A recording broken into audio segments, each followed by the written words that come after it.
깊은 밤 작은 시골 마을에서 한 여자가 목격한 충격적인 장면. 65세 시아버지가 33세 며느리의 방에서 조심스럽게 나오는 모습이었습니다. 이 한 번의 목격이 온 마을을 발칵 뒤집어 놓았죠.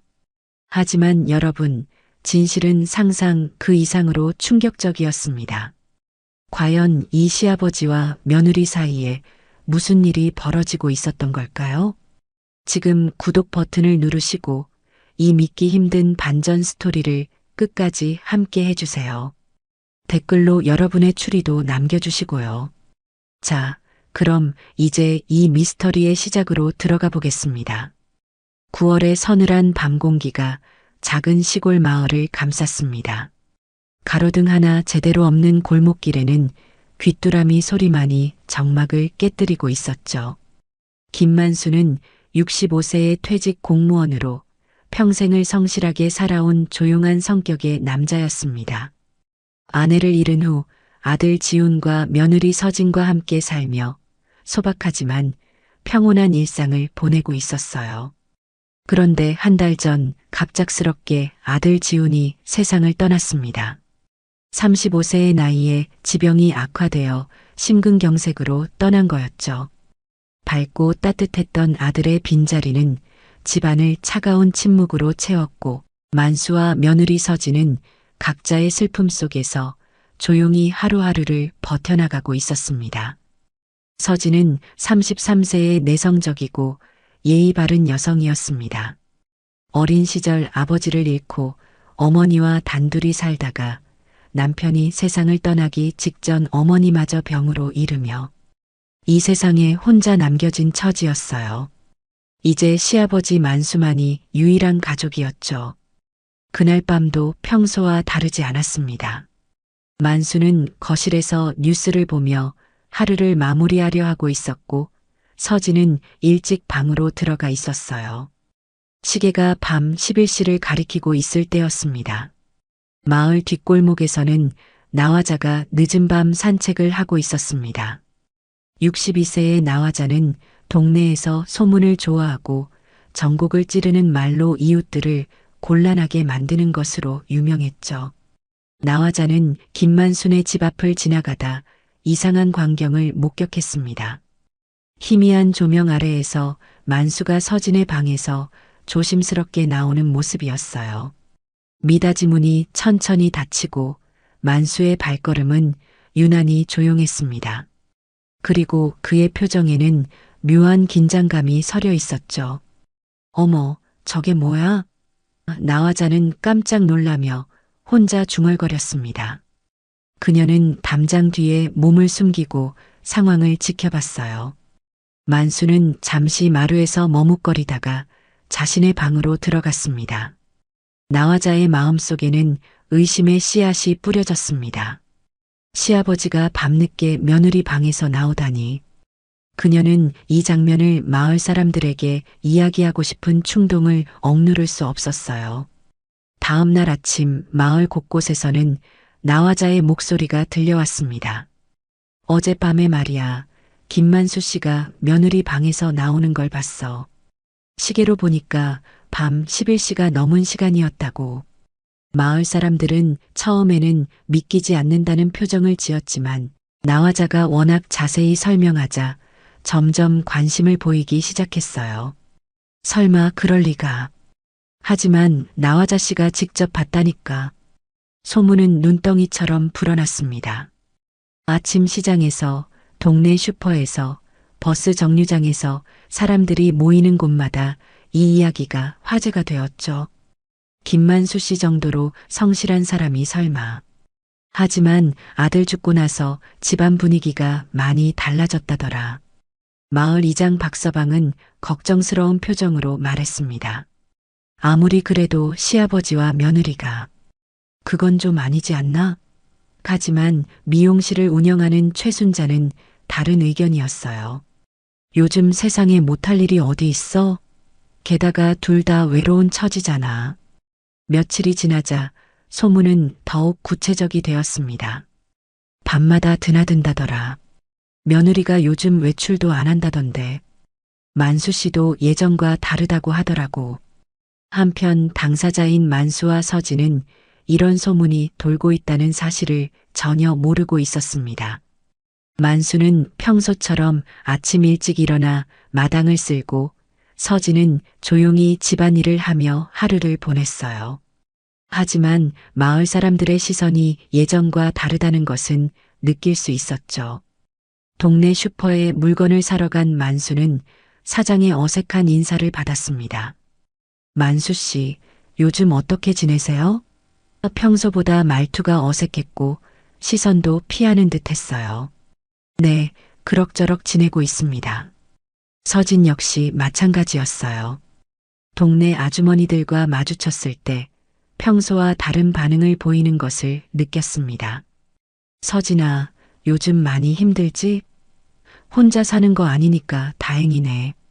이상하게 의미심장한 말들이었죠. 그날 저녁 나화자는 다시 한번 밤 늦게 김만순의 집 앞을 지나갔습니다. 이번에는 더욱 자세히 관찰하려는 의도였어요. 서진의 방에서는 희미한 불빛이 새어나오고 있었고 가끔 여자의 웃음소리가 들려왔습니다. 애구 남사스러워라. 나화자는 중얼거렸습니다. 다음 날 소문은 더욱 구체화되었습니다. 밤마다 웃음소리가 들린다더라. 둘이 무슨 이야기를 그렇게 하는지. 사람들의 상상력은 점점 더 자극적인 방향으로 흘러갔어요. 마을 복지센터에서 일하는 김사회 복지사도 이 소문을 들었습니다. 혹시 신고가 들어오면 조사해야 할 수도 있겠어요. 그녀는 동료와 이야기하며 걱정스러운 표정을 지었죠. 그 무렵 서진은 점점 더 집 밖으로 나가기를 꺼리게 되었습니다. 이유를 정확히 알 수는 없었지만 사람들의 시선이 부담스러웠어요. 장보기조차 미루게 되었고 만수가 대신 해결해주는 일이 많아졌습니다.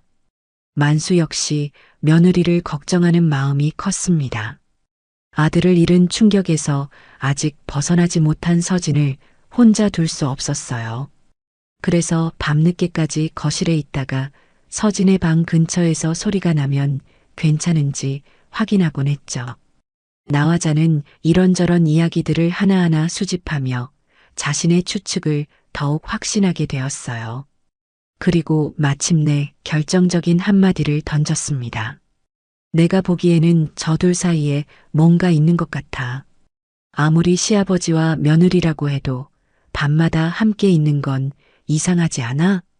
이 말은 마을 전체를 뒤흔들어 놓았습니다. 이제 단순한 의심이 아닌 거의 확신에 가까운 소문으로 번져나갔어요. 그리고 이 소문은 곧 더 큰 파장을 불러일으키게 될 것이었습니다. 소문이 퍼진 지 일주일이 지났습니다. 김만수와 박서진의 일상은 겉보기에는 여전히 평온해 보였지만 마을 사람들의 시선은 점점 더 예리해지고 있었어요. 특히 서진이 외출을 거의 하지 않는다는 사실이 더욱 의심을 부추겼습니다. 사실 서진이 외출을 꺼리는 진짜 이유는 전혀 달랐습니다. 남편을 잃은 충격과 깊은 슬픔으로 인해 사람들과 마주치는 것 자체가 힘들었거든요. 그저 조용히 집에서 남편의 추억을 곱씹으며 하루하루를 견뎌내고 있었을 뿐이었죠. 만수 역시 며느리의 상태를 걱정하며 최대한 배려하려 노력했습니다. 장보기부터 각종 집안일까지 서진이 부담을 느끼지 않도록 묵묵히 도맡아 했어요. 아들을 잃은 슬픔은 그 자신도 마찬가지였지만 더 어리고 약한 며느리를 지켜야 한다는 책임감이 그를 움직였습니다. 밤이 되자 서진은 라디오를 켰습니다. 오늘 방송에서는 감동적인 사연을 소개하고 있었어요. 청취자가 보낸 편지를 읽어주는 코너였죠.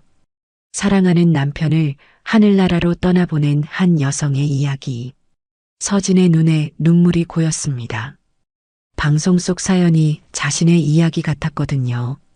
DJ의 따뜻한 위로의 말들이 그녀의 마음에 조금이나마 위안을 주었어요. 한편 만수는 거실에서 책을 읽고 있었습니다. 가끔 서진의 방에서 나는 소리가 들렸지만 그저 라디오 소리라는 걸 알고 있었어요. 며느리가 혼자서 슬픔을 달래고 있다는 것도 이해했고요. 이제 마을 곳곳에서는 더욱 구체적인 소문이 돌기 시작했어요. 매일 밤 소리가 난다더라. 둘이 무슨 이야기를 그렇게 하는 거야? 이제 확실한 것 같아. 시장에서 만난 아주머니들은 점점 더 확신에 찬 목소리로 이야기했습니다. 처음에는 믿기지 않았는데 이제는 만수 씨 같은 사람도 그럴 수 있구나. 세상 참 많이 변했어.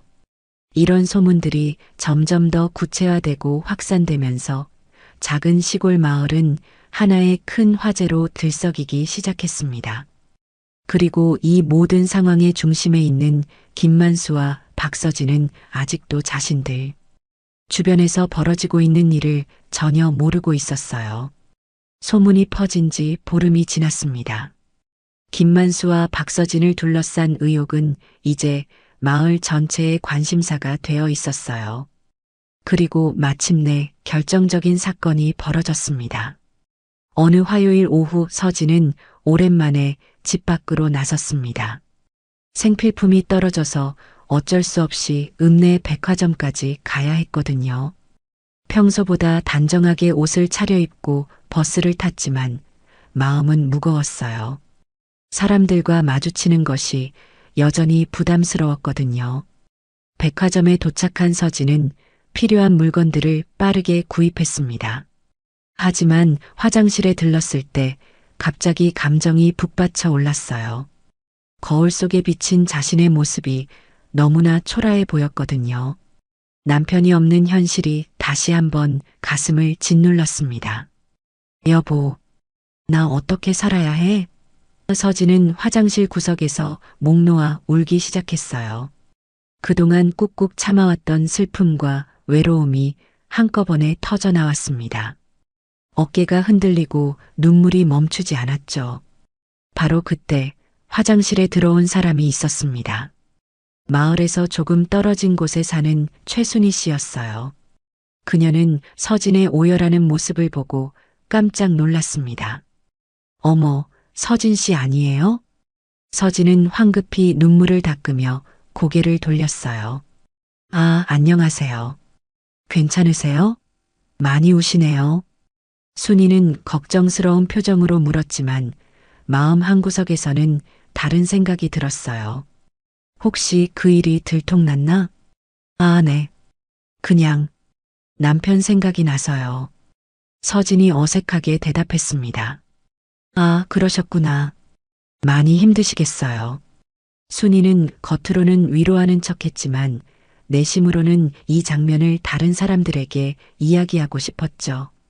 서진이 화장실을 나간 후 순이는 곧바로 마을로 돌아가 이 소식을 퍼뜨렸습니다. 서진이가 백화점 화장실에서 펑펑 울고 있더라고. 많이 괴로워하는 것 같던데. 그 일이 들통났나 봐. 이 이야기는 순식간에 마을 전체로 퍼져나갔어요. 사람들은 서진의 눈물을 여러 가지로 해석했습니다. 죄책감 때문이겠지. 이제 견디기 힘들어지나 보네. 양심의 가책을 받는 거야. 한편 만수는 읍내 시계 수리점을 찾았습니다. 아들이 남긴 시계가 고장나서 수리를 맡기려고 했거든요. 시계 수리점 주인 김 기사는 만수와 오랜 안면이었어요. 만수 씨, 오랜만이네요. 무슨 일로? 시계 수리 좀 부탁드리려고요. 지훈이가 쓰던 건데 고장이 났어요. 만수가 조심스럽게 시계를 꺼내 보였습니다. 김 기사는 시계를 살펴보며 말했어요. 이거 꽤 고급 시계네요. 수리하는데 일주일 정도 걸릴 것 같은데. 네, 괜찮습니다. 천천히 해주세요. 그때 김 기사가 무심코 물었습니다. 요즘 집에서 잘 지내세요? 며느리분하고 둘이서 적적하시겠어요. 네, 그럭저럭 지내고 있어요. 서진이가 아직 많이 힘들어해서 신경 쓸 일이 많습니다. 만수는 순수한 마음으로 대답했지만 다음 말이 문제였어요. 밤에 꼭 챙겨야 할 일이 있어서 잠도 제대로 못 자고 있어요. 이 말은 그저 서진이의 안부를 확인하고 필요한 것이 있으면 도와주려는 마음에서 나온 것이었죠. 하지만 김 기사는 이 말을 전혀 다르게 받아들였어요. 아, 그러시구나.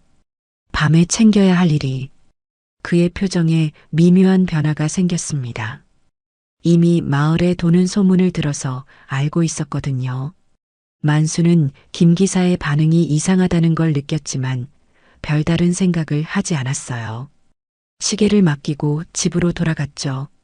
하지만 김 기사는 곧바로 이 이야기를 다른 사람들에게 전했습니다. 만수 씨가 직접 인정했어. 밤에 꼭 챙겨야 할 일이 있다고 하더라고. 진짜? 직접 말했다고? 응, 내가 직접 들었어. 잠도 제대로 못 잔다고 하던데. 이 소식은 마을에 또 다른 충격을 가져다 주었어요. 이제 당사자가 직접 시인한 것이나 다름없다고 여겨졌거든요. 이제 확실해졌네. 더 이상 의심할 여지가 없어. 나화자는 이 소식들을 듣고 마침내 결심을 굳혔습니다. 더 이상 지켜볼 수만은 없다고 생각했어요. 그녀는 면사무소로 향했습니다. 민원 접수하려고 왔는데요. 나화자가 면사무소 직원에게 말했습니다. 어떤 민원이세요? 익명으로 신고하고 싶은 일이 있어서요. 나화자는 조심스럽게 상황을 설명했어요. 우리 마을에 좀 부적절한 일이 벌어지고 있는 것 같아서요. 시아버지와 며느리가. 그녀는 직접적으로 말하지는 않았지만 충분히 의미가 전달되도록 했어요. 면사무소 직원은 난감한 표정을 지었습니다. 구체적인 증거가 있으신가요? 여러 사람이 목격했고 당사자도 인정했어요. 밤마다 함께 있다고 직접 말했거든요. 그렇다면 사회복지센터에서 조사를 나갈 수도 있겠네요. 직원이 말했습니다.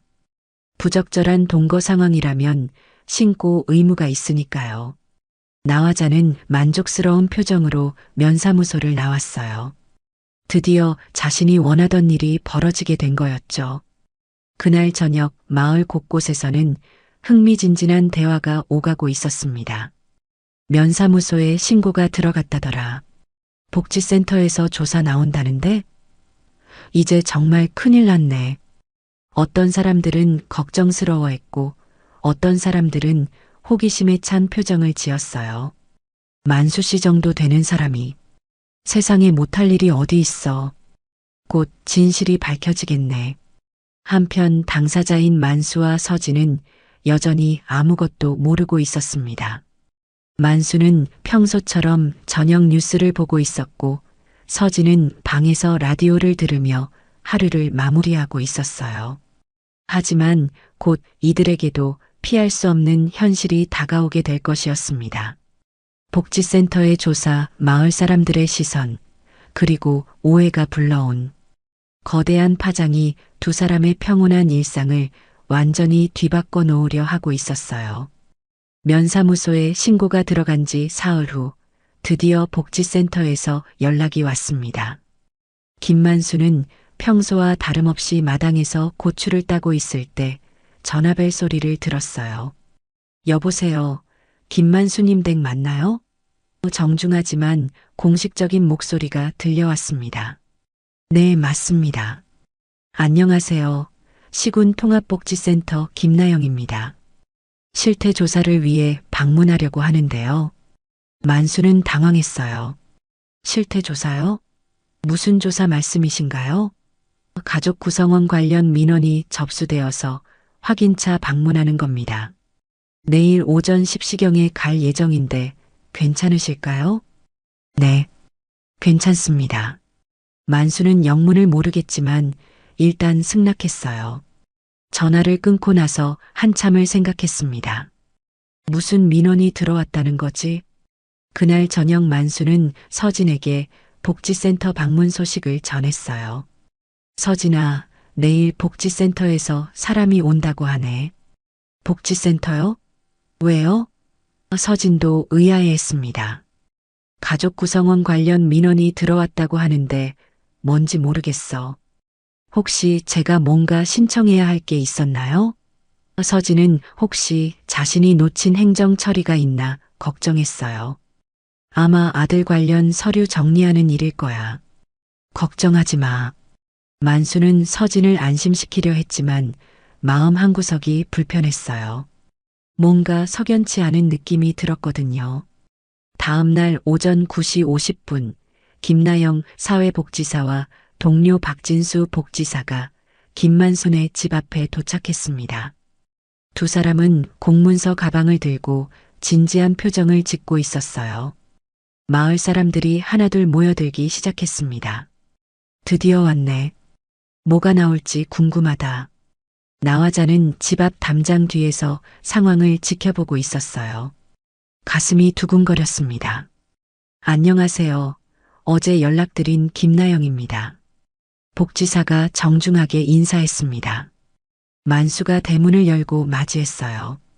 네, 들어오세요. 거실에 앉은 두 복지사는 주변을 둘러봤습니다. 평범한 시골집이었지만 뭔가 특별한 점을 찾으려 했어요. 특히 서진의 방으로 이어지는 복도 쪽을 유심히 봤습니다. 혹시 박서진 씨도 계신가요? 네, 잠깐만요. 만수가 서진을 불렀어요. 서진은 평소보다 조심스럽게 마루로 나왔습니다. 복지사들을 보자 긴장이 되었거든요. 안녕하세요. 서진이 작은 목소리로 인사했어요. 김나영 복지사는 서진의 표정과 행동을 자세히 관찰했습니다. 뭔가 위축되어 보인다고 생각했어요. 민원이 접수되어서 방문하게 되었습니다. 박진수 복지사가 공식적인 어조로 말했어요. 어떤 민원인가요? 만수가 물었습니다. 가족 구성 및 동거 형태에 대한 신고가 들어왔습니다. 복지사의 말에 만수와 서진은 서로를 바라봤어요. 여전히 무슨 말인지 이해하지 못했습니다. 현재 이 집에는 누가 거주하고 계신가요? 저와 며느리 둘이 살고 있습니다. 만수가 당연하다는 듯이 대답했어요. 김나영 복지사는 수첩에 뭔가를 적으며 말했습니다. 혹시 밤 시간대 생활 패턴에 대해 여쭤봐도 될까요? 이상한 질문이었어요. 만수는 당황했습니다. 밤 시간대요? 그냥 평범하게 지내는데요. 구체적으로 몇 시에 주무시고 어떤 활동을 하시는지.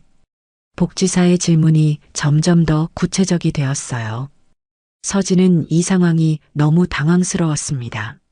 저는 보통 방에 있다가 10시쯤 라디오를 듣다가 잠들어요. 라디오를 들으신다고요? 박진수 복지사가 메모하며 물었어요. 네, 심야 방송 듣는 걸 좋아해서. 서진의 대답에 두 복지사는 의미심장한 눈빛을 나눴어요.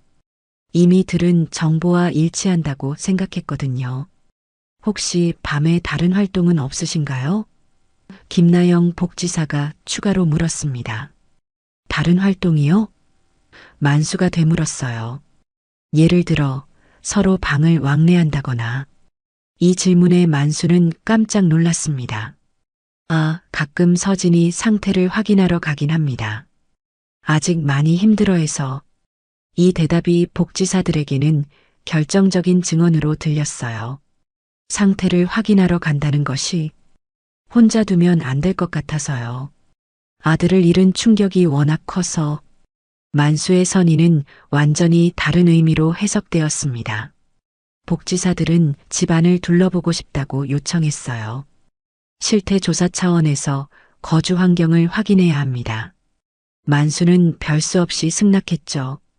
서진의 방을 보았을 때 복지사들은 특별한 점을 발견했다고 생각했어요.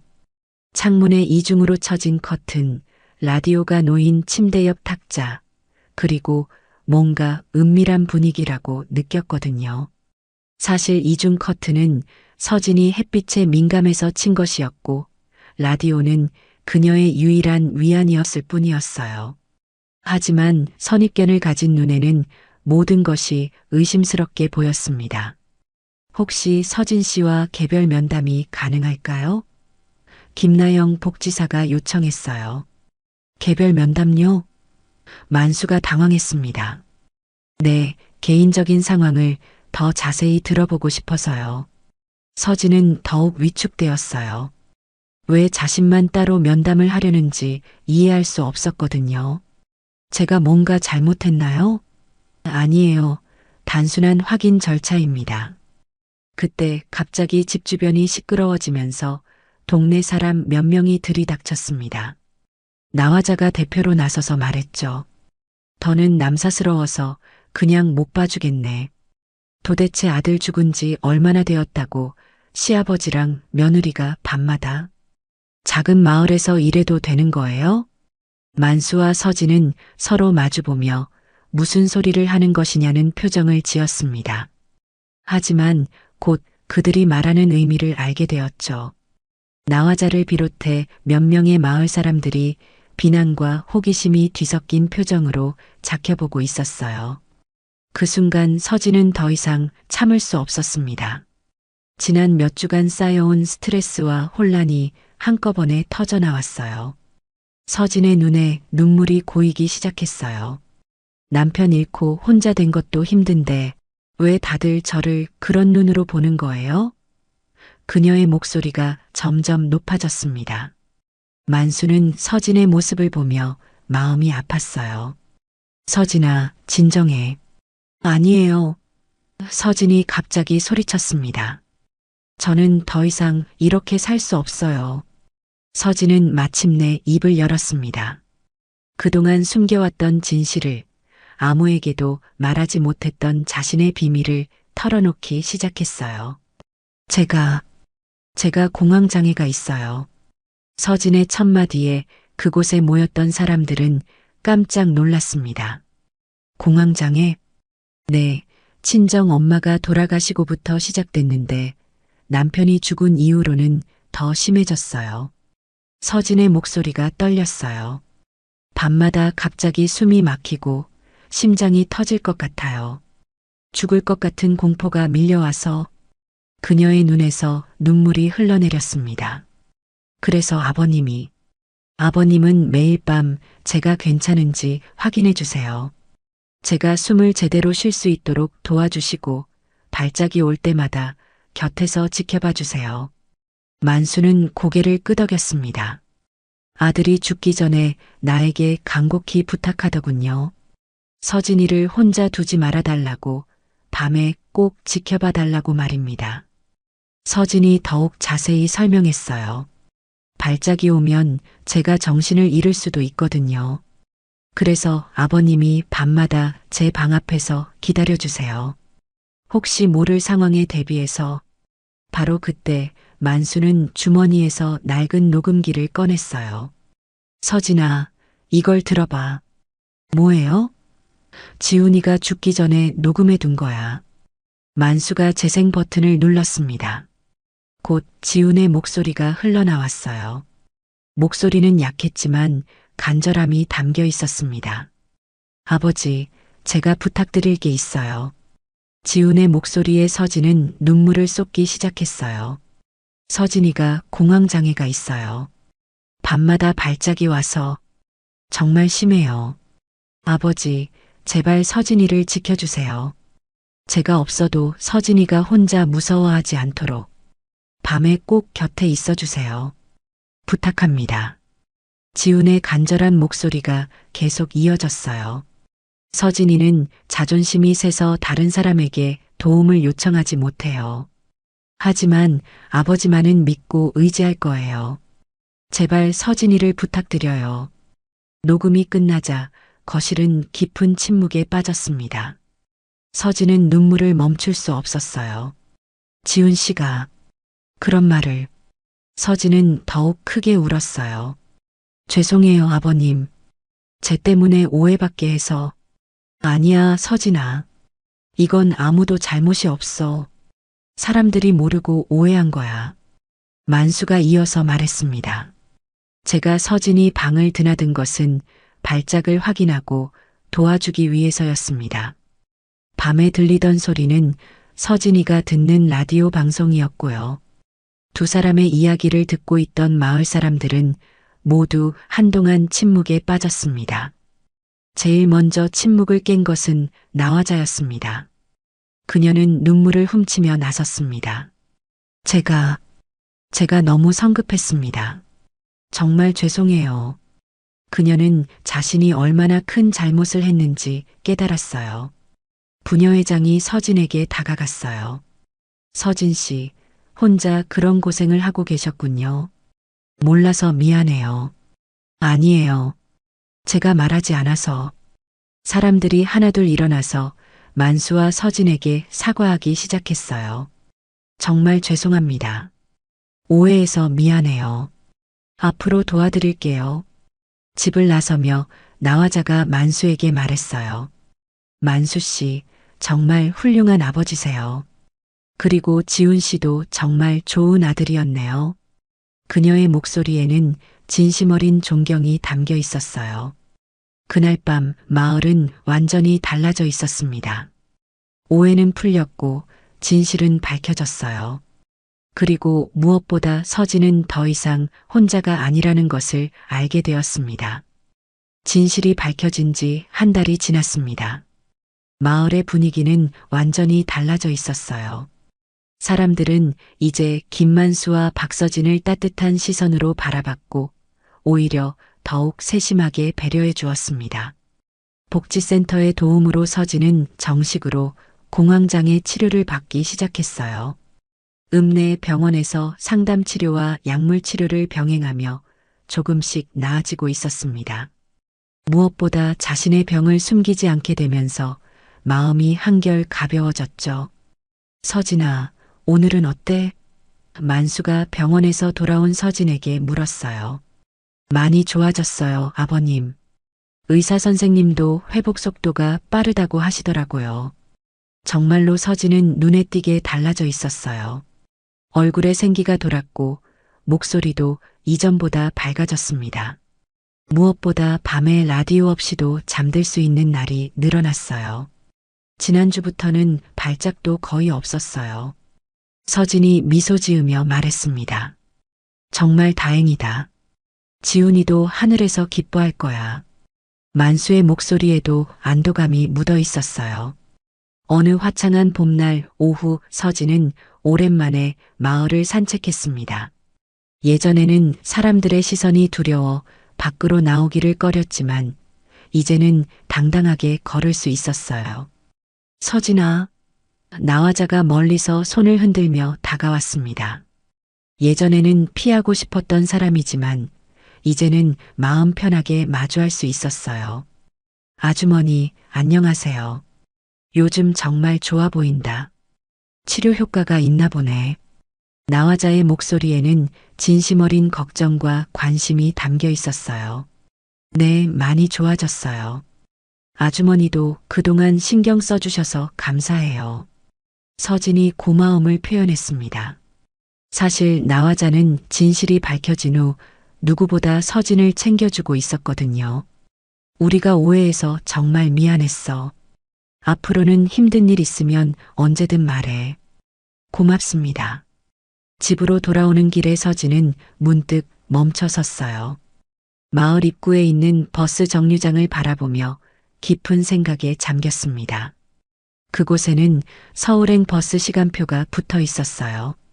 그날 저녁 서진은 평소보다 조용했습니다.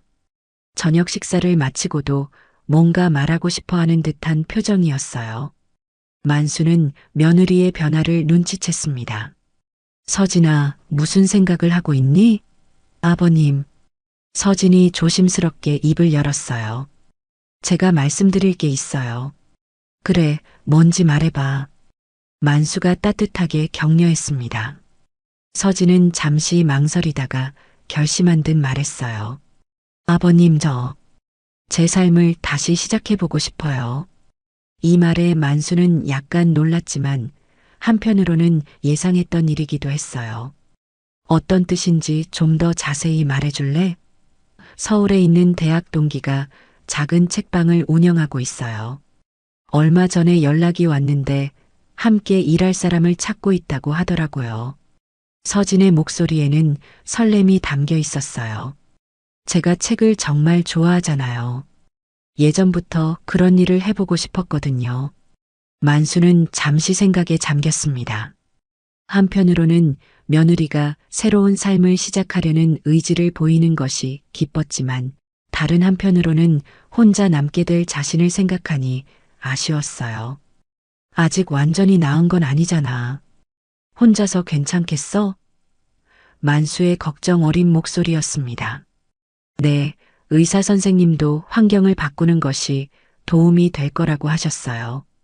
새로운 곳에서 새로운 사람들을 만나면서 완전히 회복할 수 있을 거라고요. 서진이 이어서 말했어요.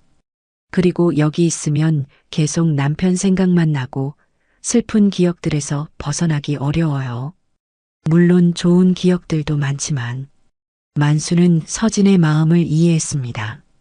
젊은 여성이 혼자서 새로운 삶을 시작하고 싶어 하는 것은 당연한 일이었어요. 친구분은 어떤 분이야? 대학 때 같은 과였는데 정말 좋은 친구예요. 결혼할 때도 와줬고 남편 장례식 때도 와줬거든요. 믿을 만한 사람이에요. 서진이 설명했습니다. 책방 일이라 만수가 중얼거렸어요. 그래, 내가 좋아하는 일이니까 잘할 수 있을 거야. 아버님께서 허락해 주신다면. 서진이 조심스럽게 말했어요. 만수는 깊은 한숨을 내쉬었습니다. 솔직히 서진이 떠나는 것이 아쉬웠어요. 이제 정말로 혼자가 되는 거였거든요. 하지만 며느리의 행복이 더 중요했습니다. 서진아, 내가 행복한 거 그게 제일 중요해. 지훈이도 그걸 원할 거야. 서진의 눈에 눈물이 고였어요. 아버님, 정말 감사해요.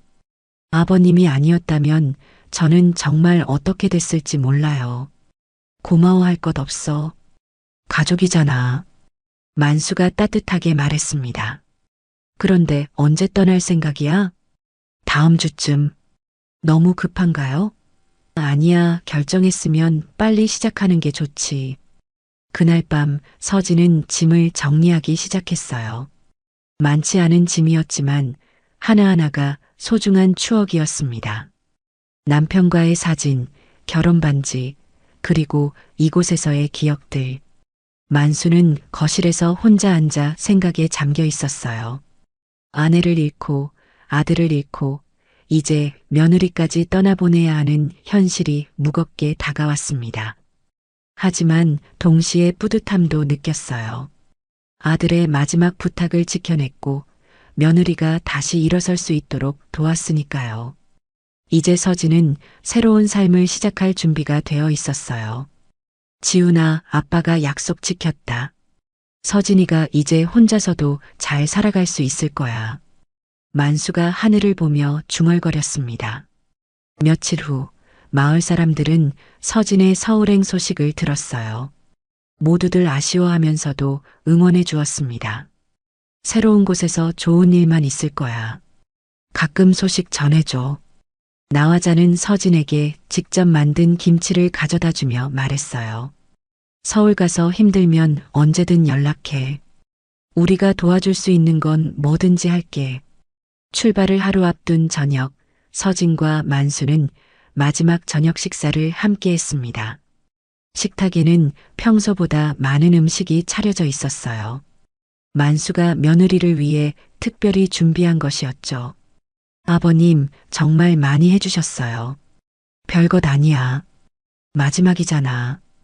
두 사람은 조용히 식사를 했어요.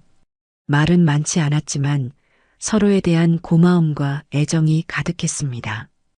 이제 정말로 새로운 시작을 앞두고 있었어요. 드디어 떠나는 날이 왔습니다.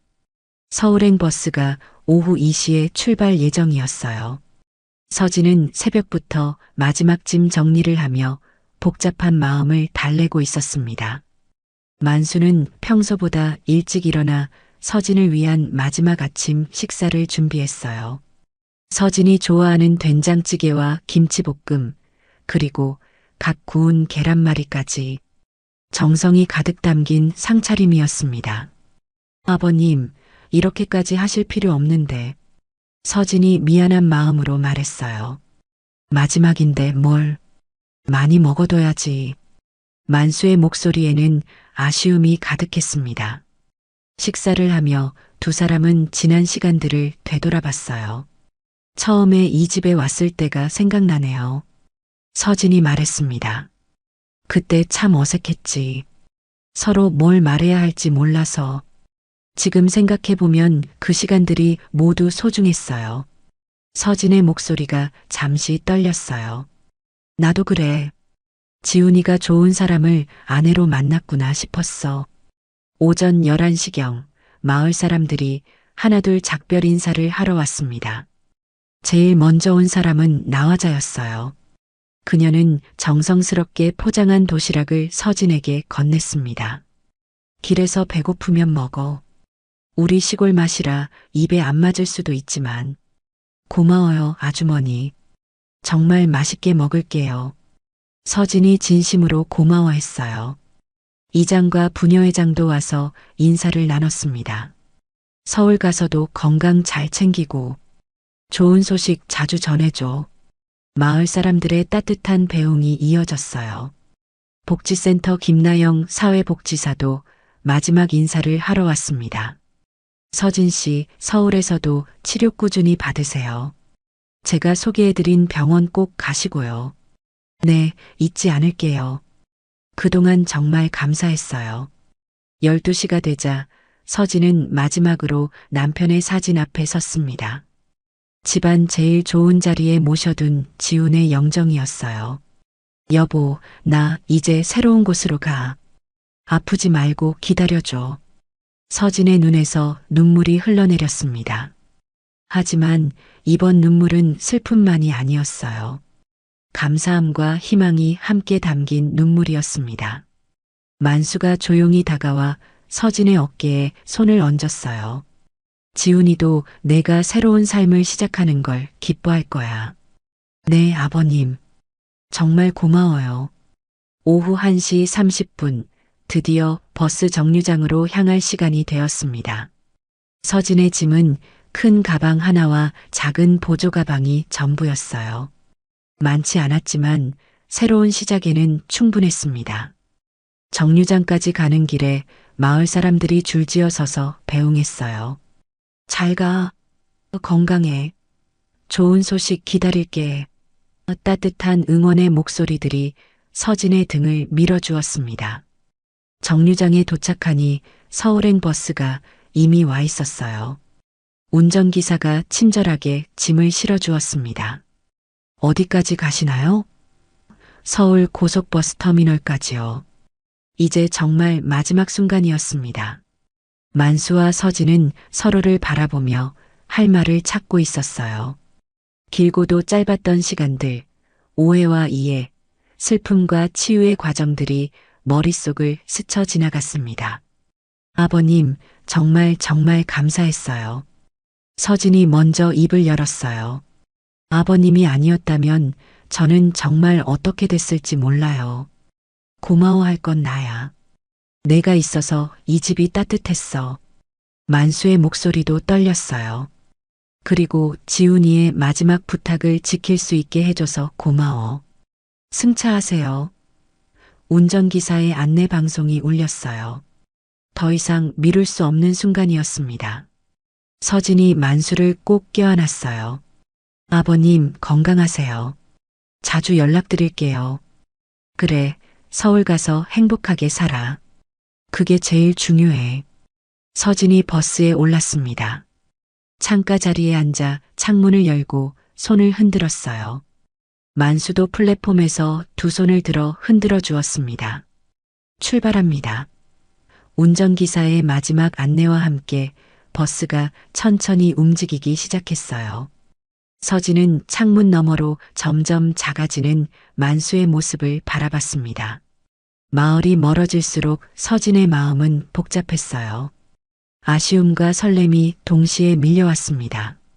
이곳에서의 시간들 힘들었지만 소중했던 기억들이 가슴 깊이 새겨져 있었어요. 버스 안에서 서진은 나화자가 싸준 도시락을 열어봤습니다. 정성스럽게 만든 김밥과 계란말이, 그리고 작은 쪽지가 들어 있었어요. 서진아, 새로운 곳에서 꼭 행복하렴. 언제든 그리우면 연락해. 서진의 눈에 다시 눈물이 고였습니다. 하지만 이번에는 미소와 함께였어요. 이 모든 사람들의 사랑과 응원이 있었기에 새로운 시작이 가능했던 거였어요. 한편 만수는 빈 정류장에서 한참을 서 있었습니다. 버스가 완전히 사라질 때까지 그 자리를 지켰어요. 이제 정말로 혼자가 되었지만 이상하게 마음이 평온했습니다. 집으로 돌아오는 길에 만수는 하늘을 올려다봤어요. 지훈아, 아빠가 약속 지켰다. 서진이 이제 새로운 삶을 시작할 거야. 내가 바라던 대로 말이야. 그날 저녁 서진에게서 문자가 왔어요. 아버님, 무사히 도착했어요. 친구가 마중 나와서 반갑게 맞아줬어요. 걱정 마시고 건강하세요. 정말 사랑해요. 만수는 답장을 보냈습니다. 다행이다. 새로운 곳에서 좋은 일만 있길 바란다. 나도 잘 지낼 테니 걱정 말고. 6개월 후 서진에게서 또 연락이 왔어요. 아버님, 책방 일이 정말 재미있어요. 손님들과 책 이야기 나누는 게 이렇게 즐거운 줄 몰랐어요. 공황장애도 거의 다 나았고요. 정말 감사해요. 만수는 미소 지으며 답장했습니다. 기쁜 소식이구나. 내가 행복하니까 나도 마음이 편해. 건강만 하면 된다. 그렇게 시간이 흘렀습니다. 서진은 서울에서 새로운 삶을 시작했고 만수는 마을에서 평온한 나날을 보내고 있었어요. 둘 사이의 연락은 계속 이어졌고 서로의 안부를 묻는 따뜻한 관계가 유지되었습니다. 진짜 가족이란 혈연관계나 같은 공간에 있는 것이 아니라 서로를 진심으로 아끼고 걱정하는 마음이라는 것을 두 사람은 깨달았어요. 비록 떨어져 있어도 마음으로는 여전히 가족이었습니다. 어느 봄날 서진이 깜짝 선물을 보내왔어요. 자신이 일하는 책방에서 출간한 작은 에세이집이었습니다. 제목은 밤을 건너는 법이었고 그 안에는 자신의 이야기가 담겨 있었어요. 만수는 책을 읽으며 눈물을 흘렸습니다. 서진이 그 어려운 시간을 이겨내고 이렇게 아름다운 이야기로 승화시켰다는 것이 자랑스러웠어요. 책의 마지막 페이지에는 작은 감사 인사가 적혀 있었습니다. 아버님께 제게 새로운 삶을 선물해 주신 분, 진정한 가족의 의미를 가르쳐 주신 분, 사랑합니다. 만수는 책을 가슴에 꼭 안고 하늘을 바라봤어요.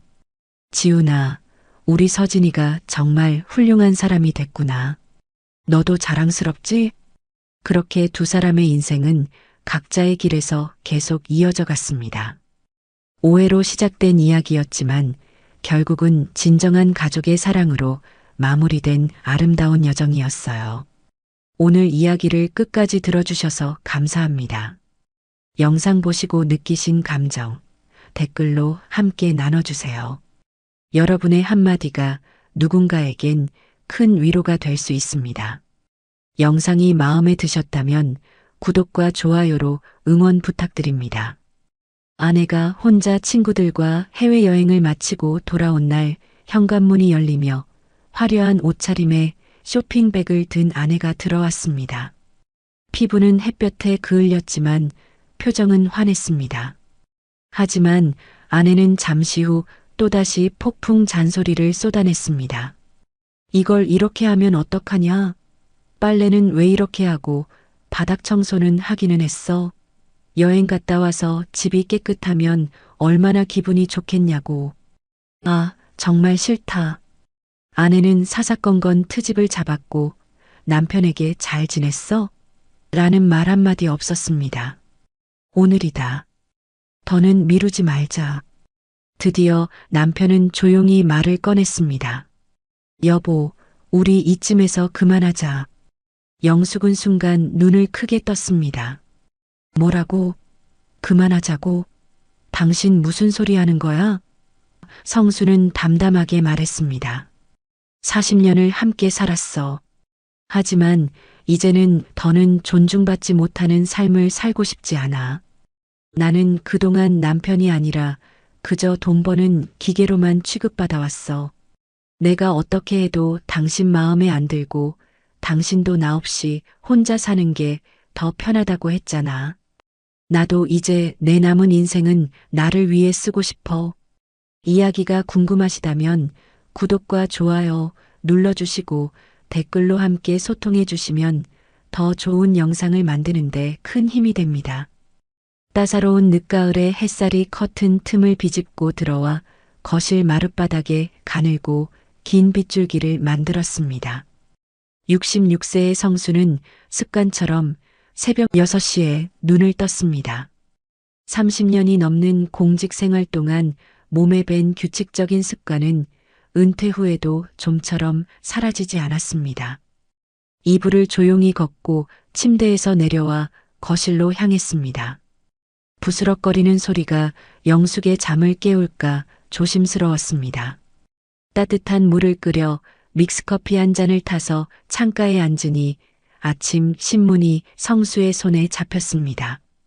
조용히 신문을 펼쳐 한자 읽어내려가는 이른 아침의 시간은 성수에게 더없이 소중한 평화였습니다. 더는 상사의 눈치를 볼 필요도 서둘러 출근할 필요도 없었습니다. 그저 고요함 속에서 하루를 시작하는 이 순간이 그가 꿈꾸던 노후의 모습이었습니다. 창밖은 여전히 푸르렀고 새들의 지저귀미 아침의 정적을 깨고 있었습니다. 성수는 마음속으로 생각했습니다. 이것이 내가 그토록 바라던 삶이었구나. 평온하고 여유롭고 그저 사랑하는 아내와 함께 소소한 일상을 나누는 삶. 하지만 그 꿈은 오래가지 못했습니다.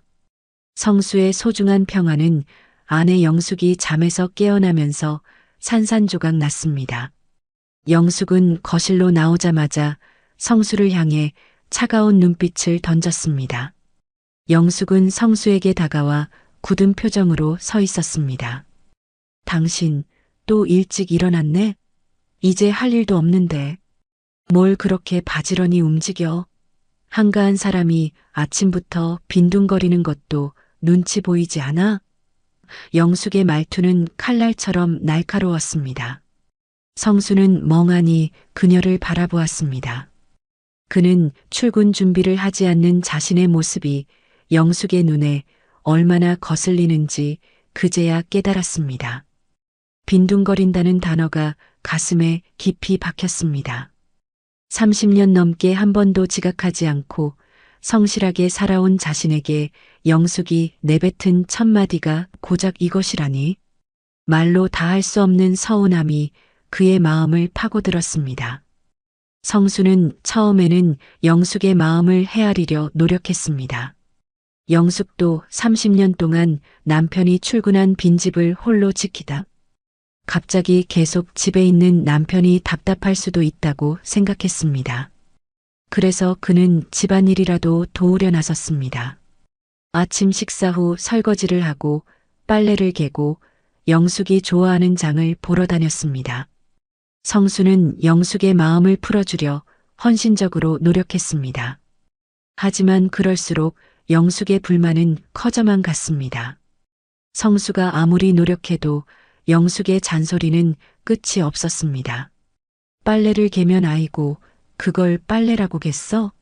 다시 해봐라고 면박을 주었고 장을 보면 돈은 왜 이렇게 많이 썼어? 아무거나 사면 어떡해?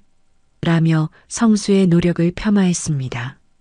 가장 서러웠던 것은 영숙의 일상에서 성수가 철저히 배제된다는 사실이었습니다. 영숙은 친구들과 등산을 가고 여행을 가고 백화점에서 쇼핑을 하며 즐겁게 시간을 보냈습니다.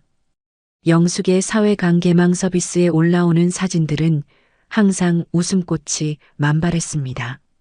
하지만 그 사진 속에는 성수의 모습이 단 한 번도 없었습니다. 영숙은 성수에게 같이 가자는 말조차 꺼낸 적이 없었습니다. 어느 날 성수가 용기를 내어 물었습니다. 여보, 나도 친구 모임에 같이 가면 안 될까? 영숙은 잠시 성수를 쳐다보더니 차갑게 대답했습니다. 당신은 친구 없어?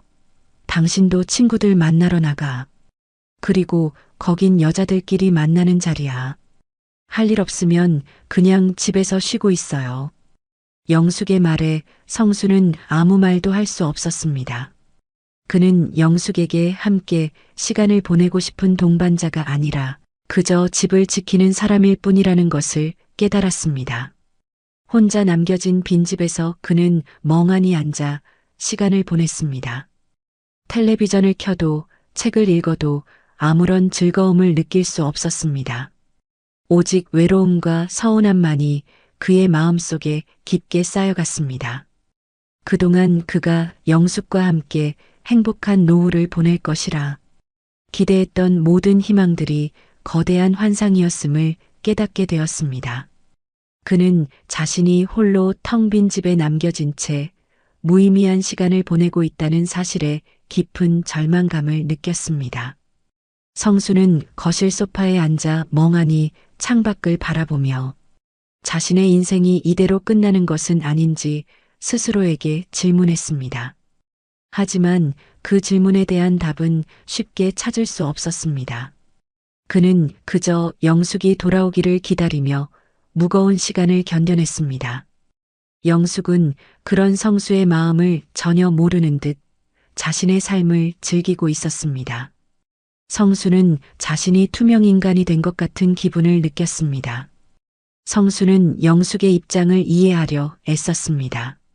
30년 동안 쌓아온 영숙과 친구들의 관계에 갑자기 남편인 자신이 끼어드는 것이 어색할 수도 있다고 생각했습니다.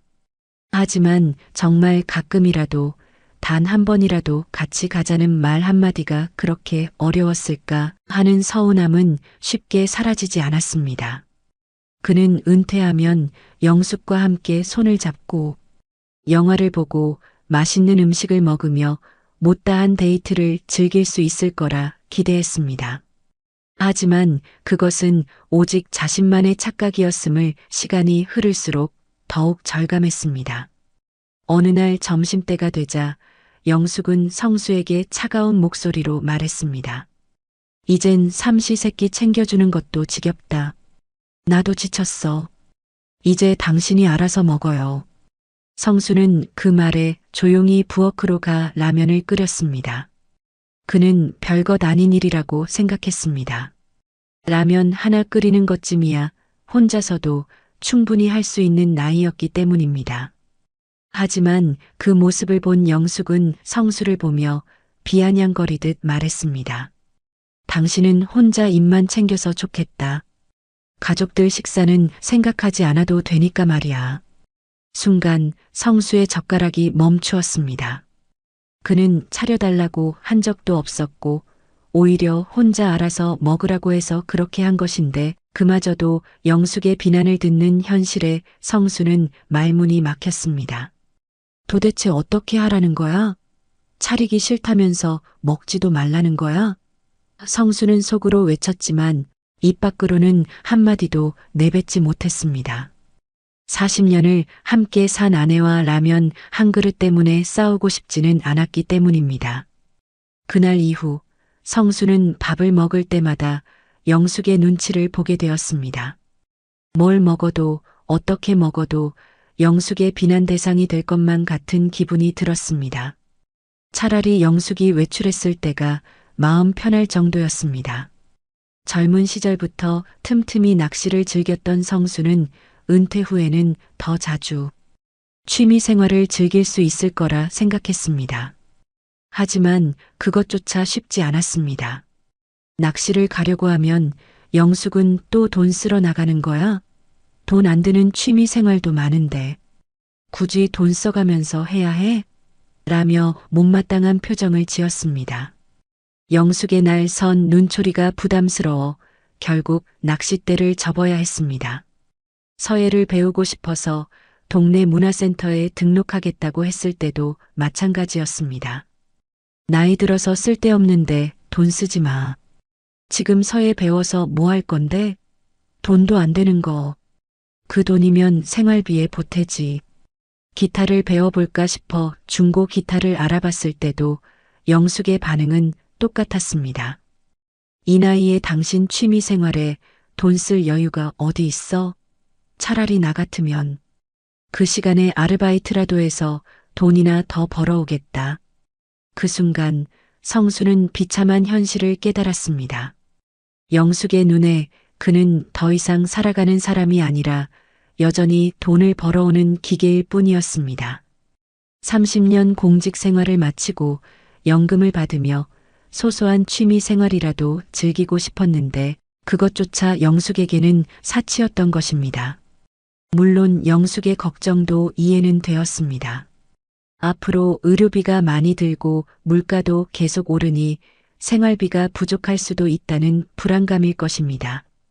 하지만 단 몇만 원짜리 취미 활동도 허락받아야 하는 노후가 과연 제대로 된 노후일까요? 성수는 자신에게 끊임없이 질문했습니다. 영숙과의 대화는 더 이상 소통이 아닌 일방적인 비난과 명령으로 변질되어 있었습니다. 성수는 영숙의 마음속에 남아있는 자신에 대한 존중이 이미 오래전에 사라졌다는 것을 직감했습니다. 이 집은 더 이상 그에게 평온한 안식처가 아니었습니다. 성수는 거실 소파에 앉아 텔레비전을 멍하니 바라보며 깊은 생각에 잠겼습니다. 그는 자신이 영숙의 그림자 속에서 살고 있다는 것을 깨달았습니다. 모든 결정은 영숙의 허락을 받아야 했고 모든 행동은 영숙의 눈치를 봐야 했습니다.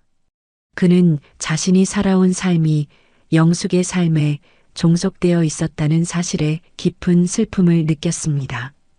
그의 마음속에는 아무도 알아주지 않는 외로운 섬 하나가 떠 있었고 그는 그 섬에서 홀로 고통스러워했습니다. 그가 라면을 끓여 먹을 때, 기타를 만지작거릴 때마다 영숙의 비난이 그의 귀에 맴돌았습니다. 성수는 그 비난 속에서 자신이 점점 더 작아지고 무가치한 존재가 되어가는 것을 느꼈습니다. 그는 더 이상 이렇게 살고 싶지 않았습니다. 하지만 그는 어떻게 해야 할지 몰랐습니다. 결정적인 순간은 그날 밤 찾아왔습니다. 저녁 식사를 마치고 거실에 앉아 텔레비전을 보고 있는데 영숙이 무심한 듯 성수를 향해 말했습니다. 연금만으로는 생활이 안 돼. 시간만 축내고 집에 있지 말고 경비원 자리라도 알아봐. 한 살이라도 젊을 때 구해야지. 그 말은 마치 망치로 머리를 세게 얻어맞은 것처럼 성수의 자존심을 송두리째 흔들어 놓았습니다. 평생을 가족을 위해 악착같이 공부해 공무원이 되었고 30년 동안 성실하게 일하며 버텨낸 끝에 겨우 연금이라는 안정망을 얻었는데 그 연금마저도 영숙에게는 축내는 돈이었고 66세 남자에게 다시 나가서 돈을 벌어오라는 것이었습니다. 성수는 그 말이 머릿속에서 계속 맴돌아 괴로웠습니다. 그동안 자신이 얼마나 열심히 살아왔는지, 가족을 위해 얼마나 희생했는지는 전혀 고려되지 않은 채 당장 돈을 벌어오지 못한다는 이유만으로 자신은 축내는 사람이 되어버린 것입니다. 성수는 아무 말도 할 수 없었습니다. 그는 영숙의 시선 속에서 자신이 얼마나 초라해졌는지 깨달았습니다. 그날 밤 성수는 잠을 이룰 수 없었습니다. 침대에 누워 천장을 바라보며 생각했습니다. 나는 영숙에게 남편이 아니라 돈 버는 기계일 뿐이구나. 이 생각이 머리를 떠나지 않았습니다. 40년을 함께한 영숙이었지만 그는 더 이상 사람으로서 존중받지 못한다는 사실을 받아들일 수 없었습니다. 그리고 조금씩, 그러나 분명하게 그의 마음속에 한 가지 결심이 자리 잡기 시작했습니다. 이렇게 살다 죽는 게 내 인생의 끝이어야 할까? 영숙은 성수에게 끊임없이 상처를 주었지만 성수는 늘 참고 인내했습니다. 가정의 평화를 지키고 싶었고 자식들에게 불화를 보여주고 싶지 않았기 때문입니다. 하지만 이제 그 인내의 한계가 찾아왔습니다. 그는 더 이상 모욕적인 말을 들으며 살고 싶지 않았습니다. 그는 조용히 침대에서 일어나 거실로 나갔습니다. 달빛이 희미하게 비추는 거실에서 그는 멍하니 앉아 있었습니다. 66년의 인생을 되돌아보며 가장 행복했던 순간이 언제였는지를 떠올렸습니다. 하지만 떠오르는 기억 속에는 영숙의 잔소리와 비난만이 가득했습니다. 그는 이대로라면 남은 인생마저도 영숙의 그림자 속에서 살게 될 것이라고 생각했습니다. 성수는 마침내 결심했습니다. 이 결혼 생활을 끝내야 한다고. 그는 더 이상 비참하게 살고 싶지 않았습니다. 그는 자신을 위한 선택을 하기로 했습니다. 그동안 가족을 위해 포기했던 모든 것들을 이제라도 되찾고 싶었습니다. 돈은 조금 줄어들더라도 마음의 평화를 얻는 것이 더 중요하다고 생각했습니다. 그는 조용히 부엌으로 가 물을 마시며 마음을 다잡았습니다. 영숙과의 이혼은 결코 쉬운 일이 아닐 것입니다. 재산 분할, 자녀들의 반응, 주변 사람들의 시선 등 넘어야 할 산이 많을 것입니다. 하지만 성수는 더 이상 두렵지 않았습니다. 그는 이미 최악의 상황을 경험했기 때문입니다. 성수는 이제 자신의 인생을 지키기 위해 싸울 준비가 되어 있었습니다. 그날 밤 성수는 처음으로 편안하게 잠들 수 있었습니다. 오랜만에 찾아온 평화로운 잠이었습니다. 그는 더 이상 자신의 삶을 영숙의 잣대에 맞춰 평가하고 싶지 않았습니다. 그가 평생을 바쳐 이룬 모든 것들이 영숙의 비난 속에서 아무런 가치도 없는 것으로 변질되어 버렸습니다. 그는 자신의 존재 자체가 부정당하는 것 같은 기분을 느꼈습니다. 돈 버는 기계라는 영숙의 말은 그의 가슴에 씻을 수 없는 상처를 남겼습니다. 성수는 그 상처를 안고 더 이상 살 수 없다는 것을 깨달았습니다. 그는 이제 자신의 삶을 온전히 되찾고 싶었습니다. 그가 꿈꿔왔던 노후는 돈으로 살 수 있는 것이 아니었습니다. 그것은 존중과 자유, 그리고 평화였습니다. 성수는 그날 이후 더 이상 영숙의 눈치를 보지 않았습니다. 그의 표정에는 미세하지만 단단한 결심이 깃들어 있었습니다. 그의 마음속에는 아무도 흔들 수 없는 확고한 의지가 자리 잡았습니다. 그는 더 이상 비참한 삶을 살지 않겠다고 다짐했습니다. 그 결심은 그에게 새로운 힘을 주었습니다. 가장 참기 힘들었던 순간은 온 가족이 모인 자리에서 벌어졌습니다. 딸과 사위, 그리고 손주까지 찾아와 오랜만에 함께 저녁 식사를 하게 된 날이었습니다. 성수는 아침부터 괜히 마음이 들떠 있었습니다. 요즘 집에서 영숙과 단둘이 지내다 보니 말할 상대도 없었는데 오늘만큼은 가족들과 즐겁게 이야기하며 식사할 수 있을 거라 생각했습니다. 오늘은 웃으면서 식사할 수 있겠지. 그런 기대를 품고 식탁에 앉았습니다. 손주가 학교 이야기를 하고 딸이 직장 이야기를 하는 모습을 보니 정말 행복했습니다. 하지만 그 행복은 오래가지 못했습니다. 갑자기 영숙의 입에서 나온 말이 성수의 가슴을 무너뜨렸습니다. 얘들아, 너희 아버지 요즘 뭐 하는 줄 아니? 지겨워 죽겠어. 연금만 축내면서 하루 종일 집에만 있어. 내가 없으면 밥 한 끼도 못 챙기면서 말이야. 순간 식탁 위에 숟가락 소리가 뚝 끊겼습니다. 딸은 어색하게 웃으며 고개를 숙였고 사위는 다른 화제를 꺼내려고 애썼습니다. 하지만 그 순간 성수의 귀에는 영숙의 말만 메아리 쳤습니다. 연금만 축내는 사람, 밥 한 끼도 못 챙기는 사람. 그때 손주가 순진하게 물었습니다. 할아버지, 이제 일 안 해요? 그 말에 성수는 웃어 보이려고 했지만 얼굴 근육이 굳어버렸습니다. 손주 앞에서, 자식들 앞에서 그는 한순간에 무능한 노인으로 전락해 있었습니다. 평생을 악착같이 공부해 공무원이 되었고 30년 넘게 일하며 가족을 위해 살아왔는데 그 모든 세월이 단 한순간에 조롱거리로 바뀌는 순간이었습니다. 그의 가슴은 마치 날카로운 칼에 베인 듯 쓰라렸습니다. 딸이 조심스럽게 말했습니다. 엄마, 그런 말씀은 애도 있는데. 하지만 영숙은 멈추지 않았습니다. 뭐가 잘못된 말이야? 사실이잖아. 나이도 젊은데 늙은이 마냥 집에서 빈둥거리기만 하잖아. 성수는 그 순간 영숙의 말이 단순한 불평이 아니라 자신의 인생 전체를 부정하는 말이라는 것을 깨달았습니다. 식사는 어색하게 끝났고 가족들은 일찍 돌아갔습니다. 그날 밤 성수는 정말 잠을 이룰 수 없었습니다. 누워서 눈을 감아도 영숙의 목소리가 귓가에 맴돌았습니다. 연금만 축내는 사람. 그날 이후 성수의 마음속에는 단 하나의 결심이 자리 잡았습니다. 이 결혼 생활이 맞는 거야? 차라리 혼자가 편하지 않을까? 그는 정말 심각하게 이혼을 생각해 보았습니다. 이제는 감정만으로는 버틸 수 없다는 것을 알았습니다. 정말로 이혼을 한다면 현실적으로 어떻게 살아갈지부터 냉정하게 계산해 봐야 했습니다. 그는 이불을 걷어차고 일어나 거실로 나왔습니다. 캄캄한 밤, 그는 혼자 앉아 깊은 생각에 잠겼습니다. 그는 자신이 영숙에게 무시당하는 이유가 단지 돈 때문이라고 생각했습니다.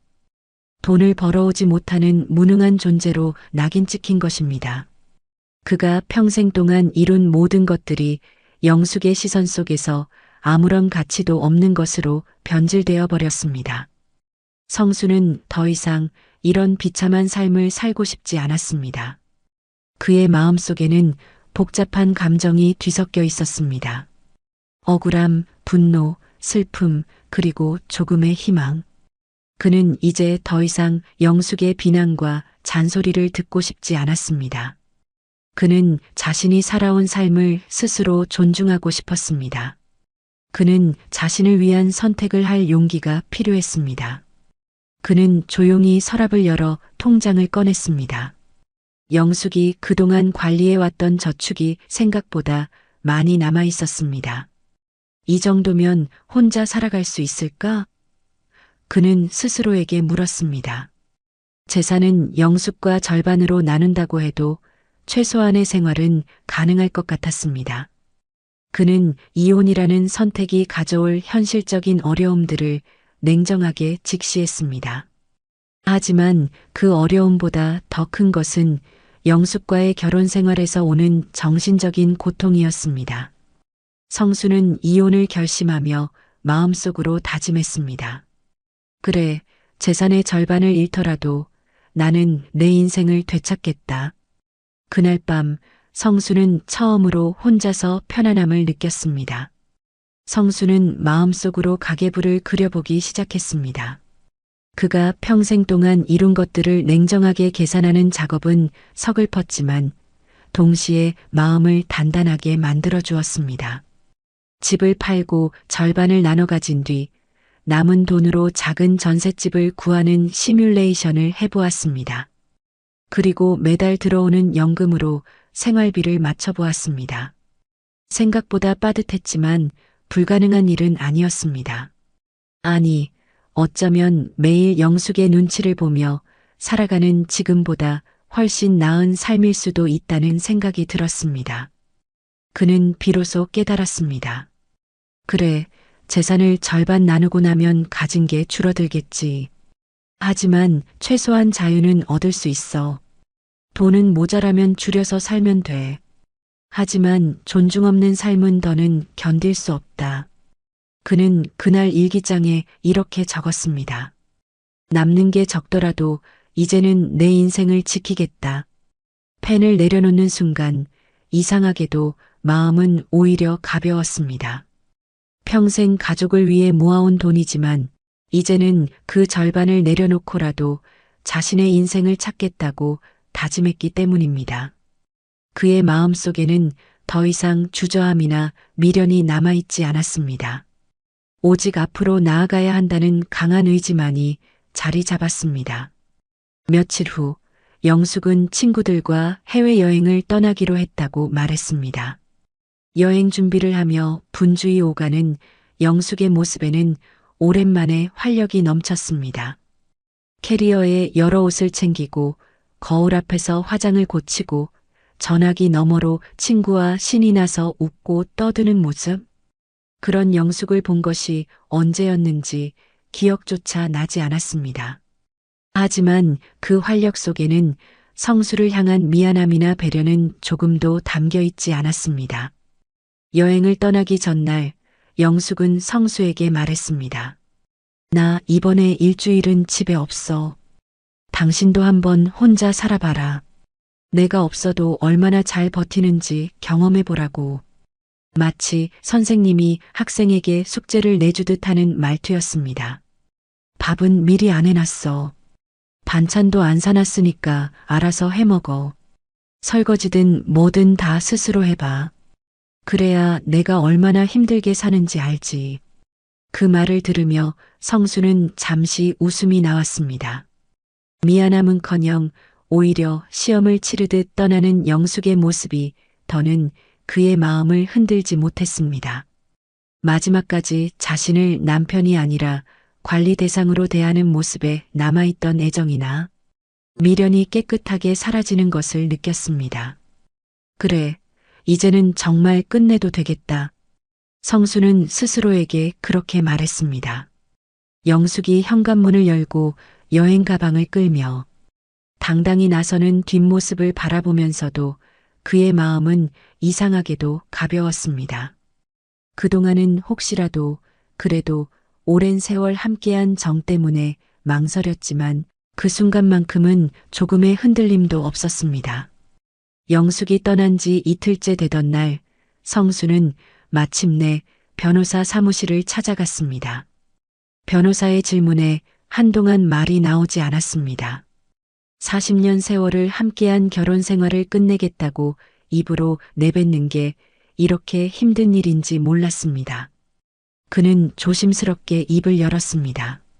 저는 아내와 이혼을 하고 싶은데요. 아내와는 도저히 더는 함께할 수가 없어요. 매일 구박과 무시가 일상이 되었고 가족들 앞에서도 모욕을 당했습니다. 이혼을 생각하고 있는데 현실적으로 가능한지 알고 싶습니다. 변호사는 고개를 끄덕이며 메모를 시작했습니다. 연금, 저축, 부동산, 예금은 모두 재산 분할 대상이 되죠. 지금 살고 계시는 집은 어떤 상황입니까? 성수는 담담하게 대답했습니다. 제 이름으로 되어 있지만 아내와 함께 살아온 집입니다. 그렇다면 팔고 나누는 것이 가장 현실적일 겁니다. 절반은 아내의 몫이 되겠네요. 그 말을 듣자 성수의 가슴이 철렁 내려앉았습니다. 수십 년 동안 모은 재산을 절반이나 내줘야 한다니 억울함이 치밀었지만 그는 곧 생각을 고쳐 먹었습니다. 재산의 절반을 내주더라도 자유를 얻을 수 있다면 그게 더 큰 가치다. 변호사는 덧붙였습니다. 거주할 곳부터 미리 알아보셔야 합니다. 원룸이나 전셋집을 미리 알아두시면 훨씬 수월해요. 또 자녀들에게는 어떻게 말씀하실지도 생각해 두셔야 하고요. 이혼은 합의하시면 수월하게 진행되지만 그렇지 않으면 예상보다 더 큰 갈등이 생길 수 있어요. 상담을 마치고 사무실을 나서는 성수의 발걸음은 묘하게도 가벼웠습니다. 비록 앞으로 넘어야 할 산이 많겠지만 이제는 길이 눈앞에 보였기 때문입니다. 그의 마음은 이미 새로운 삶을 향해 나아가고 있었습니다. 영숙이 해외여행을 마치고 돌아온 날 현관문이 열리며 화려한 옷차림에 쇼핑백을 든 영숙이 들어왔습니다. 피부는 햇볕에 그을렸지만 표정은 환했습니다. 하지만 영숙은 잠시 후 또다시 폭풍 잔소리를 쏟아냈습니다. 이걸 이렇게 하면 어떡하냐? 빨래는 왜 이렇게 하고 바닥 청소는 하기는 했어? 여행 갔다 와서 집이 깨끗하면 얼마나 기분이 좋겠냐고. 아, 정말 싫다. 영숙은 사사건건 트집을 잡았고 성수에게 잘 지냈어? 라는 말 한마디 없었습니다. 성수는 아무 대답도 하지 않았습니다. 그저 영숙의 손에 들린 쇼핑백과 휴가를 다녀온 사람의 당당한 웃음을 바라볼 뿐이었습니다. 그리고 마음속으로 다짐했습니다. 오늘이다. 더는 미루지 말자. 식탁에 마주 앉아 영숙은 여행에서 있었던 일들을 늘어놓기 시작했습니다. 호텔이 얼마나 좋았는지 알아? 내 친구 남편은 여행 경비 다 대주고 공항까지 또 데리러 왔더라고. 우리 집 남편이랑은 너무 비교가 되지. 말끝이 흐리기도 전에 성수는 조용히 말을 꺼냈습니다. 여보, 우리 이쯤에서 그만하자. 영숙은 순간 눈을 크게 떴습니다. 뭐라고? 그만하자고? 당신 무슨 소리 하는 거야? 성수는 담담하게 말했습니다. 40년을 함께 살았어. 하지만 이제는 더는 존중받지 못하는 삶을 살고 싶지 않아. 나는 더 이상 남편이 아니라 그저 돈 버는 기계로만 취급받아 왔어. 내가 어떻게 해도 당신 마음에 안 들고 당신도 나 없이 혼자 사는 게 더 편하다고 했잖아. 나도 이제 내 남은 인생은 나를 위해 쓰고 싶어. 영숙은 얼굴이 굳어지더니 목소리를 높였습니다. 당신 제정신이야? 이 나이에 무슨 이혼 타령이야? 당신 혼자 살 수 있을 것 같아? 성수는 단호하게 고개를 끄덕였습니다. 혼자 살아도 돼. 아니, 혼자가 더 편할 것 같아. 재산은 당신과 반반으로 나눌게. 난 돈 많이 없어도 괜찮아. 돈은 줄어들겠지만 최소한 당신에게 매일 모욕당하며 살지는 않겠지. 나도 이제는 편하게 조용히 좀 살고 싶어. 순간 영숙은 아무 말도 하지 못했습니다. 집안은 고요해졌고 성수는 그 고요 속에서 묘한 해방감을 느꼈습니다. 이제야 비로소 그는 자신의 목소리로 자신의 인생을 말하고 있었습니다. 이혼 이야기를 꺼내고 난 뒤 성수는 아이들에게도 소식을 전해야 했습니다. 딸은 이미 시집을 갔고 아들은 가정을 꾸린 지 오래라 큰 충격은 아닐 거라 생각했지만 그래도 조심스러웠습니다. 먼저 딸에게 전화를 걸었습니다. 딸아, 아버지가 할 말이 있다. 엄마와 이혼을 생각하고 있어.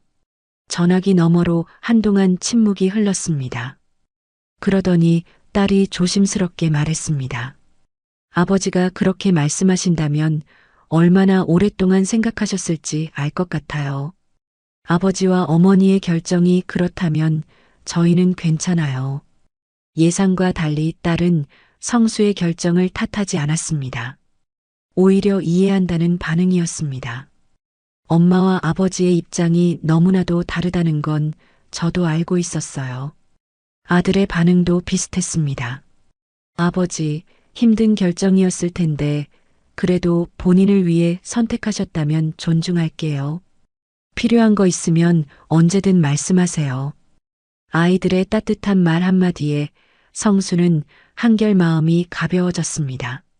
적어도 자식들은 자신의 마음을 이해해주고 있다는 생각이 들었기 때문입니다. 그 후 성수는 곧장 월세를 구했습니다. 집을 팔고 정리하기 전에 우선은 자신의 힘으로 살아보기 위해서였습니다.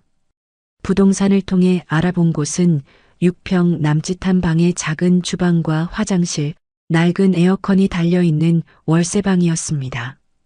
크게 번듯하지는 않았지만 성수에게는 세상에서 가장 자유로운 공간이었습니다. 그는 그 좁은 공간에서 새로운 삶의 시작을 예감했습니다. 월세방에서의 삶은 서툴고 불편했지만 성수는 그 안에서 새로운 기쁨을 발견했습니다.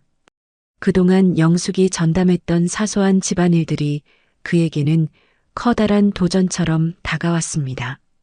딸이 찾아와 세탁기 사용법과 밥솥 사용법을 가르쳐 주었지만 혼자 남겨졌을 때는 실수가 연발했습니다. 세탁기를 잘못 돌려 흰 셔츠가 분홍색으로 변하기도 했고 밥솥에 물을 잘못 맞춰 죽처럼 질거나 반대로 딱딱하게 되기도 했습니다. 라면 하나 끓이는 것도 녹록지 않았습니다. 딸의 당부대로 계란을 끓는 물에 넣었지만 국물이 넘쳐 가스레인지가 엉망이 되기도 했습니다. 청소기도 처음에는 다루기가 어려웠습니다. 집이 좁으니 대충 쓸어도 될 줄 알았는데 먼지가 구석구석 쌓여 금세 답답해졌습니다. 냉장고 관리도 마찬가지였습니다. 그 모든 것이 서툴고 힘들었지만 이상하게도 성수는 즐거웠습니다. 누구의 눈치도 보지 않고 자신의 마음대로 배우고 실패하고 다시 시도할 수 있었기 때문입니다. 그는 그 작은 월세방에서 매일같이 독립을 배워나갔습니다. 하루하루 불편함을 겪으면서 동시에 자신의 삶을 자신의 손으로 만들어가는 법을 익혔습니다. 처음에는 영숙이 나가서 돈을 벌어라라고 할 때마다 가슴이 철렁 내려앉고 자존심이 무너졌습니다. 은퇴 후까지 또다시 돈을 벌러 나가야 한다는 말이 너무도 모욕적으로 느껴졌기 때문입니다. 하지만 월세방에서 혼자 지내다 보니 생각이 달라졌습니다. 집안에만 머물러 있으면 시간이 멈춘 듯 답답했고 몸도 마음도 점점 무거워졌습니다. 나가서 잠시라도 몸을 움직이면 오히려 활력이 생기지 않을까? 그렇게 마음을 바꾸고 시니어 아르바이트 자리를 찾아보기 시작했습니다.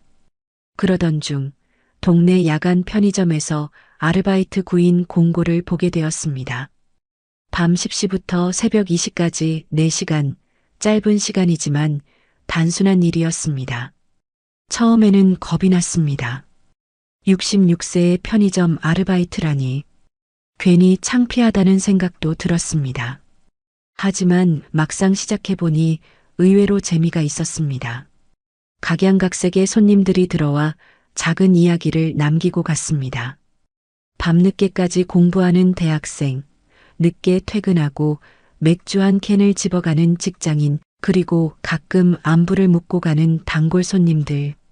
아저씨, 요즘 자주 뵙네요. 새로 오신 거예요? 젊은 대학생이 친근하게 말을 걸어왔을 때 성수는 괜히 기분이 좋았습니다. 네, 얼마 전부터 시작했어요. 대단하시네요. 그 말에 성수는 처음으로 자신이 하는 일에 자부심을 느꼈습니다. 누군가에게는 존경받을 만한 일이었던 것입니다. 가끔 단골 아주머니가 와서는 야근 고생 많으세요라며 따뜻한 말을 건네기도 했습니다. 그런 작은 배려들이 성수에게는 큰 힘이 되었습니다. 그는 손님들에게서 오히려 삶의 활력을 얻었습니다. 이 나이에도 아직 할 수 있구나라는 사실만으로도 가슴이 뛰었습니다.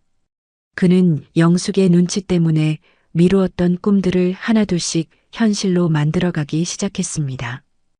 오랫동안 꿈꾸던 기타를 배우기 시작했습니다. 동네 음악학원에 등록하고 중고 기타 하나를 샀습니다. 서툰 손가락이지만 줄을 튕길 때마다 새로운 세상을 만나는 기분이었습니다. 한 달 정도 지나자 간단한 동요 정도는 연주할 수 있게 되었습니다. 고향의 봄을 연주했을 때의 그 뿌듯함은 말로 표현할 수 없었습니다. 서예도 다시 시작했습니다. 젊을 때 잠깐 배웠던 기억을 되살려 붓을 잡았습니다. 먹을 갈고 반듯한 글씨를 쓰는 시간은 마음을 차분하게 만들어 주었습니다. 물론 경제적으로는 예전보다 빠듯해졌지만 그는 전혀 개의치 않았습니다. 그는 이제 자신의 삶을 온전히 누리고 있었습니다. 모든 것을 스스로 결정하고 실행하는 기쁨은 그가 평생 겪어보지 못한 것이었습니다. 그는 비로소 자신이 살아있음을 느꼈습니다. 이혼 후 1년이 지났습니다. 돌이켜보면 정말 많은 것이 변했습니다. 기타 실력도 늘어서 이제는 동요 수준을 넘어 몇 곡의 가요를 연주할 수 있게 되었습니다. 편의점 일도 1년째 계속하고 있습니다. 처음에는 임시 방편이라고 생각했는데 이제는 그의 일상의 일부가 되었습니다. 규칙적인 생활을 유지하는 데 도움이 되고 다양한 사람들과 만나는 기회도 주니까요. 건강도 오히려 좋아졌습니다.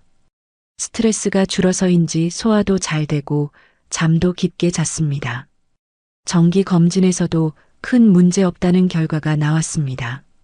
이혼 절차가 본격적으로 시작되면서 영숙과 재산 분할 협의를 해야 했습니다. 예상했던 대로 순탄하지는 않았습니다. 영숙은 처음에는 성수가 이러다 말겠거니 했고 정신 차려라며 이혼을 거부했습니다. 하지만 성수의 의지가 확고하다는 것을 알고 나서는 재산 분할에만 집중했습니다. 집은 당연히 반반이야. 저축도 마찬가지고 연금도. 영숙은 목소리를 높였습니다. 나는 여태 집안일을 하면서 나가서 돈 벌어본 적도 없는데 갑자기 어디서 뭘 하라는 거야? 성수는 담담하게 답했습니다. 알겠어. 법대로 나누자. 집을 팔고 나니 생각보다 많은 돈이 나왔습니다. 절반을 영숙에게 주고도 성수가 가진 몫으로 작은 전셋집 보증금을 내고도 여유가 있었습니다. 저축도 반반 나누고 각자 쌓아둔 적금도 정리했습니다. 40년 함께 모은 재산을 나누는 과정이 서글프기도 했지만 동시에 홀가분하기도 했습니다. 혼자 살면서 가장 의외였던 건 새로운 사람들과의 만남이었습니다. 편의점에서 일하면서 만난 동료 아르바이트생들과도 좋은 관계를 유지했습니다. 대학생부터 주부까지 다양한 연령대의 사람들과 이야기하는 게 재미있었습니다. 아저씨는 왜 이 일을 하세요? 솔직하게 대답했습니다. 생활비가 필요해서요. 집에만 있으니까 답답하기도 하고요. 멋있으시네요. 저희 부모님도 그런 마음가짐이었으면 좋겠어요. 젊은 사람들이 성수를 보는 시선이 생각보다 따뜻했습니다. 기타 학원에서도 새로운 친구들이 생겼습니다. 성수와 비슷한 나이의 수강생들과 함께 연주를 준비하고 가끔 커피도 마시며 이야기를 나눴습니다. 우리 나이에 새로운 걸 배운다는 게 쉽지 않은데 용기가 대단해요. 처음엔 용기라기보다는 그냥 해보고 싶었어요. 이제는 정말 재미있어요. 이런 소소한 대화들이 성수에게는 큰 활력이 되었습니다. 딸과 아들과의 관계도 오히려 더 좋아졌습니다. 예전에는 엄마와 아빠가 함께 있을 때만 만났던 아이들이 이제는 성수와 따로 만나는 시간이 생겼습니다. 아버지, 요즘 어떻게 지내세요? 괜찮다. 오히려 더 편해졌어. 다행이에요. 엄마는 저희가 잘 모실 테니 아버지 삶 즐기세요. 자식들도 그동안 성수가 참고 있다는 것을 알고 있었던 것입니다. 아버지가 행복하시면 저희도 좋아요. 필요한 거 있으면 언제든 말씀하세요. 손주들과의 관계도 더 좋아졌습니다. 성수의 마음에 여유가 생기니 질 좋은 관계를 유지하게 되었습니다. 오히려 더 많은 장난을 치게 되는 관계가 되었습니다. 할아버지 기타 들어볼래요? 서툰 연주를 들어주는 손주의 모습에서 순수한 기쁨을 느꼈습니다. 무엇보다 혼자만의 시간이 이렇게 소중한 줄 몰랐습니다. 아침에 눈을 떠서 오늘은 뭘 할까 하고 계획을 세우는 것부터가 즐거웠습니다. 누구의 허락을 받을 필요도 없고 눈치를 볼 일도 없었습니다. 책을 읽고 싶으면 하루 종일 읽을 수 있었고 영화를 보고 싶으면 밤늦게까지 볼 수 있었습니다. 간단한 일상이지만 이런 자유가 얼마나 소중한지 새삼 깨달았습니다. 특히 저녁 시간이 좋았습니다. 편의점 일을 마치고 새벽에 집에 돌아와서 간단히 씻고 따뜻한 차 한 잔을 마시며 하루를 정리하는 시간. 그 조용한 시간이 성수에게는 가장 평화로운 순간이었습니다. 돌이켜보면 이혼이라는 선택이 쉽지는 않았습니다. 40년이라는 긴 세월을 함께한 사람과 헤어진다는 것, 경제적 손실을 감수해야 한다는 것, 주변 사람들의 시선 등 많은 것들이 부담스러웠습니다. 하지만 지금은 후회하지 않습니다. 오히려 더 일찍 결단을 내렸어야 했다는 생각마저 듭니다. 돈은 절반으로 줄었지만 쓸 수 있는 돈과 자유는 2배가 되었습니다. 이제 그의 인생의 주인은 그 자신입니다. 아침에 눈을 뜰 때마다 오늘 하루를 어떻게 보낼지 그가 결정할 수 있습니다. 68세의 나이에 새로운 시작이라니. 늦었다고 생각할 수도 있겠지만 그는 그렇게 생각하지 않습니다. 앞으로 얼마나 더 살지는 모르지만 남은 시간만큼은 온전히 그 자신의 것으로 살고 싶었기 때문입니다. 모든 분에게 이혼을 권하는 것은 아닙니다.